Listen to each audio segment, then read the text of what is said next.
लेते राम के भजन, ये संगी कर लेते राम के भजन।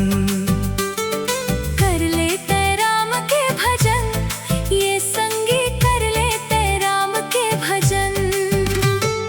हो जाही दुख पीरा कम, ये संगी कर लेते राम के भजन। इंद्रजीत राजवाड़े के संग, ये संगी कर लेते राम के भजन। प्रभु हवे दया मया वाले भारी, जे कर शरण माँ दुनिया सारी।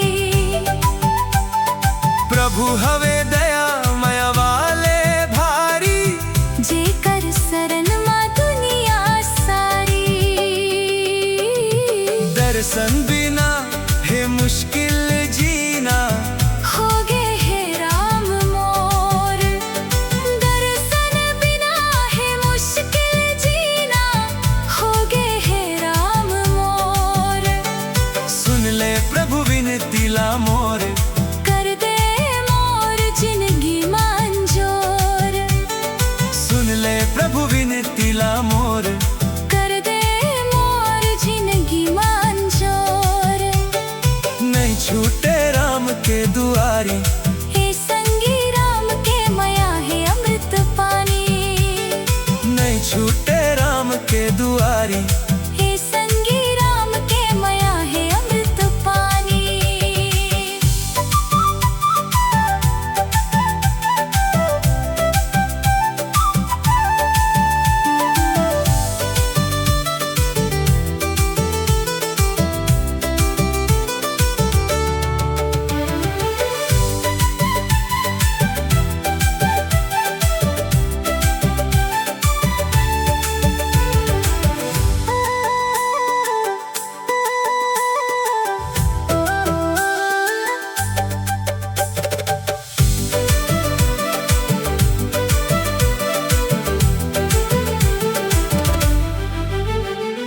राम के भक्ति माँ मैं रही थव मगन,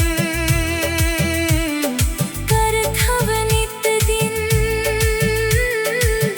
ओ कर ध्यान। राम के भक्ति माँ मैं रही थव मगन। कर थव नित दिन ओ कर ध्यान। चरण कमल माँ शीस नवा के, पाले थव सुख के वरदान। चरण कमल माँ शीस नवा के, हो जाते मोर कल्याण। मिट जाही सबों के बीमारी। ए संगी राम के माया है सबले भारी। मिट जाही सबों के बीमारी। हे संगी राम के माया है सबले भारी। कर लेते राम के भजन, ये संगी कर लेते राम के भजन। कर लेते राम के भजन, ये संगी कर लेते राम के भजन। हो जाही दुख पीरा कम, ये संगी कर लेते राम के भजन। इंद्रजीत राजवाड़े के संग, ये संगी कर लेते राम के भजन। सिर तोन कही खसते संगवारी। सिर तोन कही खसते संगवारी। प्रभु हवे दया मया वाले भारी। सिर तोन कही खसते संगवारी। प्रेम से बोलो सिया, बड़े रामचंद्र की जय।